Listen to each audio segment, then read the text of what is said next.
Film की शुरुआत होती है एक वॉइस ओवर से, जो हमें बताता है कि मैंड्रिन नाम के इस आदमी के पास 10 रिंग्स हैं, जिससे मैंड्रिन को अमरता और दिव्य शक्ति का वरदान मिला है। वो ना तो बुढ़े हो सकता है और ना ही मर सकता है। साथ ही उसके पास दिव्य शक्ति है और इस शक्ति का इस्तेमाल करके वो राज्य दर राज्य अपने साम्राज्य को बढ़ाता चला गया और उसने अपनी खुद की सेना बनाई, जिसका नाम उसने रखा द 10 रिंग्स। और समय के साथ मैंड्रिन के सैनिक पूरी दुनिया में फैल गए। उन्होंने अपनी पहचान छुपा कर सारा काम किया। अब कहानी आती है सन 1996 में, जहाँ पर मैंड्रिन हेलीकॉप्टर में बैठकर अपने बेस पर आते हैं, जहाँ हमें पता चलता है कि अब वो एक दिव्य शहर तालों की खोज करना चाहते हैं, जिसकी कहानी प्राचीन चीनी सभ्यता में मिलती है। एक अदृश्य गांव जहां पर काफी सारे पौराणिक जीव और कई तिलिस्म शक्तियां हैं। वहां के लोग आज भी देवताओं के योग और युद्ध कला को जानते हैं और मैंड्रिन को अभी उसी जगह जाना है। इतना कहकर वो अपने कुछ आदमी को साथ लेकर उस जगह की खोज में निकल जाता है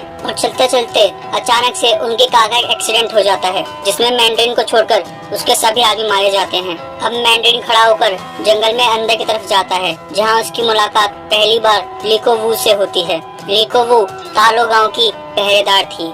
वो मैंड्रिन को चेतावनी देती है कि वो यहाँ से चला जाए, लेकिन मैंड्रिन उसकी चेतावनी को नहीं मानता और उन दोनों में लड़ाई शुरू हो जाती है, जिसमें लीको वू मैंड्रिन को काफी आसानी से हरा देती है और वो ये सब बातें अपने बेटे शेंगची को बता रही होती है। यहाँ पर शेंगची अपनी माँ से पूछता है कि जब उसके डैड के रिंग्स कितने ताकतवर हैं, तो उसने उसको कैसे हराया। तब लीको वू उसे बताती है कि जहाँ से वो है उस गाँव में उन सबको दिव्य शक्ति मिली हुई है। तब शेंगची उनसे पूछता है कि क्या वो अब भी उन शक्तियों का इस्तेमाल कर सकती हैं, लेकिन यहाँ पे उसकी माँ उसे बताती है कि उसने अपनी सारी शक्तियाँ तालों में ही छोड़ दी, ताकि वो अपनी आगे की जिंदगी बसर कर सके। और यहाँ पर वो शेंगची को एक लॉकेट देती हैं, जिसको वो उसके गले में पहनाती हैं। और अब हम देखते हैं कि शेंगची आराम की आवाज से उठता है और उठकर वो अपने साइड में एक कार्ड को देखता है, एक पोस्ट कार्ड जिसपे एक ड्रैगन बना हुआ होता है, जिसके पीछे एक एड्रेस लिखा होता है, जिसे पढ़कर वो कुछ सोचने लगता है। और यहाँ हमें पता चलता है कि वो केटी के साथ एक होटल में जॉब करता है। उस होटल में तभी एक गाड़ी आती है, जिसको पार्क करने के लिए केटी जबरदस्ती उस गाड़ी की ड्राइविंग सीट पर बैठ जाती है और यहाँ पर केटी उसको अपनी दोस्ती की कसम देकर गाड़ी में बैठा लेती है और फिर वो फास्ट एंड फ्यूरियस टाइप में गाड़ी चलाती है। और शेंगची ये सब बातें रेस्टोरेंट में बैठे अपने दो दोस्तों को बता रहा होता है, जिसके साथ में केटी भी होती है। यहाँ पर शेंगची की दोस्त बोलती है कि वो एक ऐसी आबादी में जी रहे हैं जहाँ पे आधी दुनिया एक चुटकी में गायब हो जाती है, यानी कि इस मूवी की टाइमलाइन एवेंजर्स एंड गेम के बाद की है। और उन दोनों दोस्तों को छोड़कर वो फिर से एक क्लब में जाते हैं और उसी क्लब में गाना गाते गाते दोनों सो जाते हैं। अगले दिन शेंगची केटी के घर जाता है, जहाँ से वो दोनों बस पकड़कर अपनी जॉब के लिए निकलते हैं। वो दोनों बस में बैठकर अपनी जॉब को जा रहे होते हैं, तभी एक आदमी वहाँ आता है और शेंगची से बोलता है कि वो उसे उसका लॉकेट दे दे और वो उसे जिंदा छोड़ देगा। तभी उसके दो आदमी आकर शेंगची को पकड़ लेते हैं, लेकिन वो आदमी केटी को जोर से धक्का मारता है, जिसे देखकर शेंगची गुस्सा जाता है और वो उसे एक पंच मारता है, जिससे वो आदमी वहीं गिर जाता है। और अब पीछे खड़े दो आदमी शेंगची पर हमला करते हैं और उससे उसका लॉकेट लेने की कोशिश करते हैं, लेकिन शेंगची उन दोनों को भी मजा चखा देता है। लेकिन देखते देखते बस में और भी आदमी उस पर हमला करने लग जाते हैं और शेंगची उन सब से फाइट करने लग जाता है और शेंगची उन सबको वहीं मार के गिरा देता है। तभी उसके पीछे उनका बॉस खड़ा होता है और यहाँ इन दोनों के बीच काफी अच्छा फाइट सीक्वेंस दिखाया गया है। इसी फाइट सीक्वेंस में बस का ड्राइवर गिर जाता है और तब शेंगची थोड़ी देर के लिए बस संभालता है, लेकिन केटी उसकी हेल्प के लिए आ जाती है और बस ड्राइव करने लग जाती है। इतनी देर में वो सभी लोग जिनको शेंगची ने मार के गिरा दिया था वो भी खड़े हो जाते हैं और बस एक टनल में जाती है, जहाँ पर फिर से कुछ बढ़िया फाइट सीक्वेंस सीन दिखाए गए हैं। और यहाँ पर शेंगची बस में सभी सवार लोगों को बचा लेता है और एंड में ध्यान से देखने पर शेंगची को पता चलता है कि उनका बॉस उसका लॉकेट चुरा कर ले गया। केटी उससे सब कुछ सच पूछती है। यहाँ पे वो बताता है कि उसकी एक बहन है जो मकाओ में रहती है और उसे अब वहाँ जाना होगा, क्योंकि अब ये सब गुंडे उसके पीछे पड़ेंगे। तब हमें शेंगची के बचपन का एक फ्लैशबैक दिखाया जाता है, जहाँ पर वॉइस ओवर में शेंगची बताता है कि माँ के बनने के बाद उसके डैड ने उसे ट्रेनिंग दी। दिन रात उसे एक असैसिन बनने की ट्रेनिंग मिली, लेकिन वहीं उसकी बहन को ट्रेनिंग अलाउ नहीं थी, इसलिए वो अकेले ही अपने कमरे में इन सबको देखकर खुद ट्रेनिंग लिया करती थी। 14 साल की उम्र में वो अपनी माँ की सारी यादें भूल चुका था और पूरी तरह से अपने डैड के लिए एक असैसिन बन चुका था। और तब उसके फादर ने उसे पहली बार एक मिशन पर भेजा और वो मिशन को पूरे किए बिना ही वहाँ से भाग गया। अब वो मकाओ की एक बिल्डिंग में पहुँचते हैं जहाँ पर एक फाइट क्लब होता है, जहाँ हम देखते हैं कि वोंग एक मॉन्स्टर से लड़ रहा है और इस फाइट को वोंग अपनी चतुराई से जीत जाता है।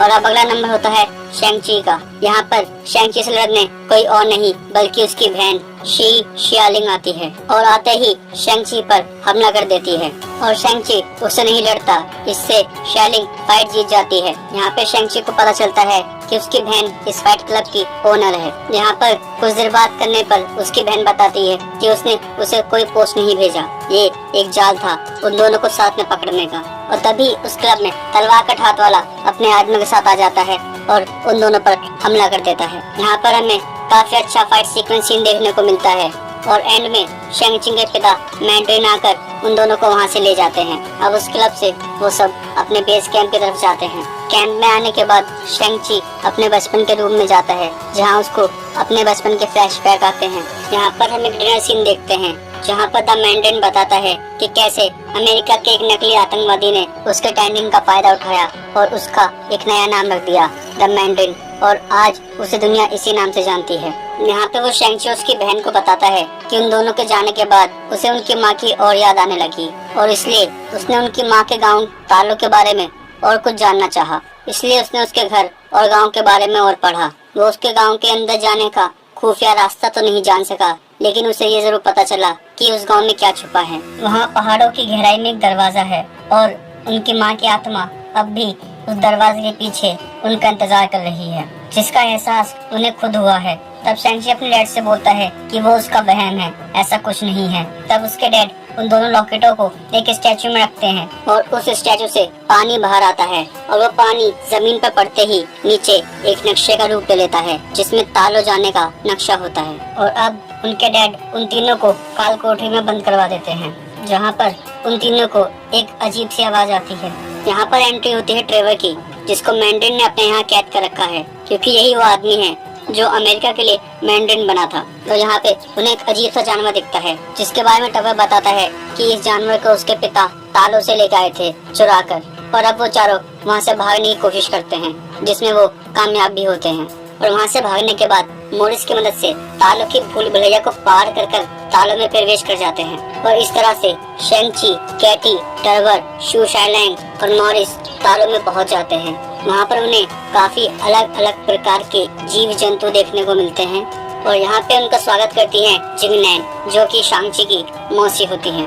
यहाँ पर शेंग-ची अपनी मौसी को अपने डैड का प्लान बताता है। तब उनकी मौसी उन्हें बताती हैं कि उनके लोग 4000 साल से युद्ध की तैयारी कर रहे हैं। यहाँ वो बताती हैं कि वो पहाड़ी के उस पार बने उस काले द्वार के रखवाले हैं और हमारी दुनिया को उस बुराई से बचाने के लिए जिम्मेदार हैं जो उस काले द्वार के पीछे कैद हैं। शेंग-ची बताता है कि उसके डैड उसी द्वार को खोलने के लिए यहाँ पर आ रहे हैं, क्योंकि उसके डैड को लगता है कि उसकी माँ वहीं कैद है। शेंग-ची की मौसी पूछती है कि उन्हें ऐसा क्यों लगता है। तब शेंग-ची बताता है कि उन्हें माँ की आवाज सुनाई देती है। कुछ देर बाद शेंग-ची की मौसी उन्हें अपने गांव का इतिहास बताती है और साथ ही उन्हें अपना औजार ग्रह दिखाती हैं, जहां उन्हें बताती हैं कि उनके सारे औजार ड्रैगन की खाल से बनते हैं, जो कि दुनिया का सबसे मजबूत धातु है। तभी एक लेडी वहां आकर कैटी को कुछ एरो देती है और उसे अपने साथ ले जाती है। शेंग-ची की मौसी उसे बताती हैं कि उसकी माँ ने उसे पहले ही कहा था कि तुम दोनों यहाँ जरूर आओगे और तुम दोनों के लिए तुम्हारी माँ ने कुछ चीजें छोड़ी हैं। और अब शेंग-ची, उसकी बहन कैटी और उसकी मौसी आपस में ट्रेनिंग करने लग जाते हैं। अगले दिन सब युद्ध की तैयारी करते हैं और दूसरी तरफ मैंड्रिन भी अपनी पूरी फौज के साथ तालो में आ जाता है। और कुछ देर बात करने के बाद मैंड्रिन के लोग और गांव वालों के बीच लड़ाई हो जाती है। ये सब देखकर मैंड्रिन काली पहाड़ी पर चला जाता है और उस शैतान को आजाद करने की कोशिश करने लगता है और वो द्वार खोलने में कामयाब भी होता है। लेकिन द्वार खुलते ही एक अजीब सा जानवर उसमें से बाहर आता है और वो जानवर मैंड्रिन के एक आदमी को उठा लेता है। मैंड्रिन के आदमी उसे अपने हथियार से मारने की खूब कोशिश करते हैं, लेकिन वो मरता नहीं और वो उस आदमी की सोल को अपने अंदर ले लेता है। ये देखकर मैंड्रिन के आदमी समझ जाते हैं कि अब उन्हें गांव वालों के साथ मिलकर इस मुश्किल का सामना करना पड़ेगा। वहीं दूसरी तरफ शेंग-ची अपने पिता से लड़ते लड़ते पानी में गिर जाता है। पानी में गिरकर वो पानी की गहराइयों में डूबता चला जाता है, जहां उसे अपनी माँ का एक फ्लैशबैक याद आता है और फिर वो एक ड्रैगन को बुलाने की कोशिश करता है जिसमें वो कामयाब भी होता है और पानी के अंदर से एक बड़ा सा ड्रैगन बाहर आता है, जिसकी मदद से हवा में उड़ रहे उन जानवरों को वो ड्रैगन मार देता है और शैंग-ची अपने पिता से लड़ने के लिए काली द्वार के पास चला जाता है। यहाँ पर वो अपने पिता से बड़े बहादुरी से लड़ता है। इतने में ही काली पहाड़ी का शैतान पूरी तरह से आजाद हो जाता है और बाहर आते ही वो शैंग-ची के पिता को अपनी चपेट में ले लेता है और उनकी सोल को अपने अंदर खींच लेता है, जिससे उसके पिता की 10 रिंग्स शैंग-ची के पास चली जाती है। और फिर शैंग-ची अपनी बहन और ड्रैगन की मदद से उस शैतान से लड़ता है और अंत में उसे मार देता है। और रात के समय वो सभी शहीद हुए सैनिकों को श्रद्धांजलि देते हैं। और ये सारी बातें कैटी रेस्टोरेंट में बैठे अपने उन दोनों दोस्तों को बता रही होती है और उसके दोस्त उनकी बातों पर यकीन नहीं करते। तभी पीछे से एक पोर्टल खुलता है जिसमें से वोंग बाहर आता है, जो आते ही शैंग-ची का नाम चिल्लाता है। तब शैंग-ची बोलता है कि मैं यहाँ हूँ। वो बताता है कि मेरा नाम वोंग है और मुझे तुम्हारी मदद की जरूरत है। इतना कहकर वोंग वापस पोर्टल में चला जाता है और उसके पीछे पीछे शैंग-ची और कैटी भी चले जाते हैं। क्रेडिट सीन में हम देखते हैं कि अब 10 रिंग्स की लीडर शैंग-ची की बहन बन गई है।